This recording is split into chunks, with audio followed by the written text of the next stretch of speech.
Well, it's always impressive to walk through a construction site and, see these beautiful things that MGM's building.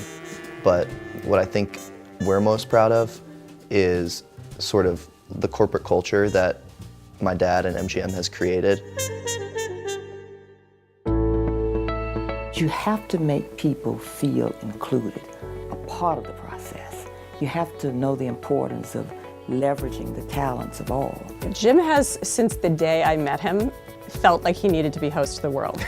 So it is impossible for me to ever plan anything like a dinner party, for example. His ability to connect with people is absolutely incredible. He's so interested in every single person he meets and will find one thing they have in common. And the thing I noticed, that every one of the workers, no matter whether they happen to be a waiter or a waitress at a place, or someone selling things, or a security guard, every one of them knew him, and he knew them.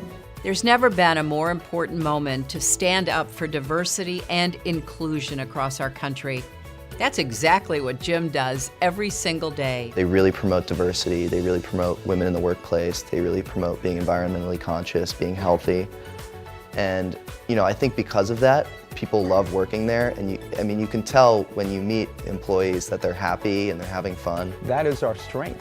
That is exactly why MGM is so powerful today. That diversity of thought and backgrounds, points of view. Besides how well the company does financially, I think that's what he's most invested in, is making sure that MGM is giving back to the community that's helped them out along the way.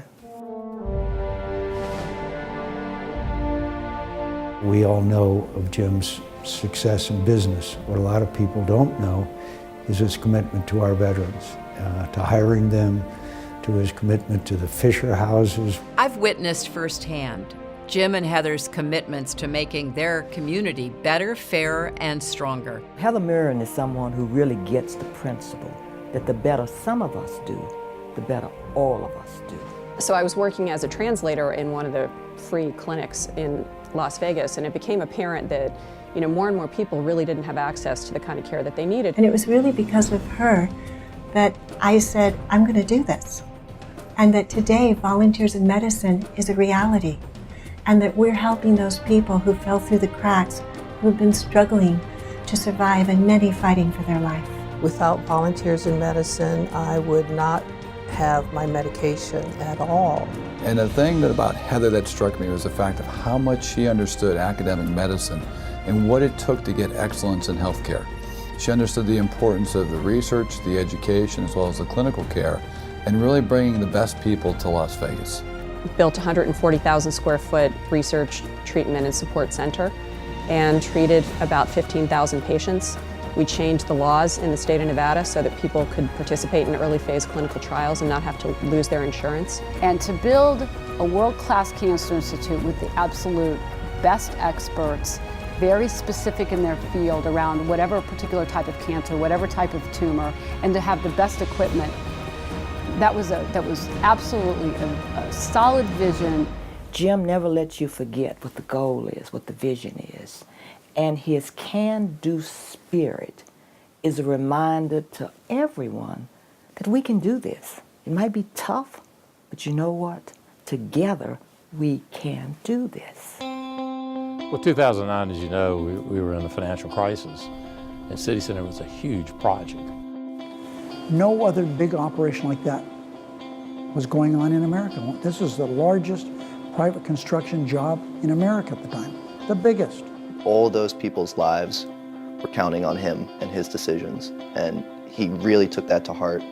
I think it probably took 10, 15 years off his life because he was just up all the time, never sleeping, always working, always on calls. And I drew inspiration from my employees that were showing up to work, worrying about whether they're going to have a job next week or their car payments or house payments. I mean, thousands and thousands of people were being let go. What impressed me most was how calm he was. As a matter of fact, I would argue he was calmer than me, and I wasn't building City Center. At the end of the day, it was the kind of like a family affair of supporting him and making sure. I mean, my mom did incredible work behind the scenes as well. We look at it today and say, oh my gosh, that was awful, and I wouldn't trade it for the world. He saved those people's jobs, and he saved the company. and frankly saved the city of Las Vegas. Almost every aspect or every part of our country had played some role in what ultimately went down. And I think that we need to be vigilant not to do it again in the future. I recognized her talent a long time ago, and that's why she was placed on the Financial Inquiry Commission. An analyst on Wall Street, a respected analyst, smart, understood markets. She has an amazing ability to connect things that are seemingly not connected into a bigger picture. She asked the right questions, and she drilled down on the areas of weaknesses that we should focus on going forward.